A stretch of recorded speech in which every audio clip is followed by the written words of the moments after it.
Tá sé dan séireach den na handbethe agus níl sé go deas ag breúir. Nuair bhrisin plasach síos tríéis dé nó fethe nó chuige nó cé bliain, cohíonn siad feibanna sláinte nó ailse, feibanna atóga agus an sin crunte isteach an hormóin agus tá na hormóin an háach do gachníomh de ebrú an curp. Brisin sé síos a písaí anna bheoga plastach agus téann an plastach sin isteach sa chóras isce, san air, tá siad mar hímpel ar san air agus an sin sa chóras bíig. Deirtar go bhóras plastach is 70 feet géad den isce óil a tastáilech san orb.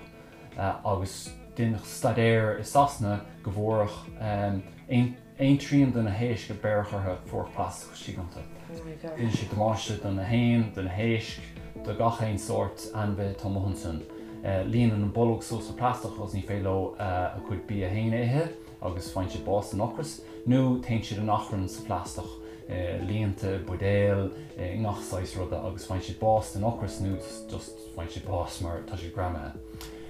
Socha fáile ná ní sé gras na fechantar nar a hénta amach a siúil an dráig nó ein áit mó fin air. Dintar plastic as carbón, as gúil, as gás nó as ile. Agus sin foinse atá a rihamach agus cheartan ridí bheithe a laidú ar an úsáid den na foinse sin, so sin fáile nach ceartún a bheith úsáid plastach. Tá sin í higus é sin is greibh sort an díomháil an go raibh se san néir agus an isce.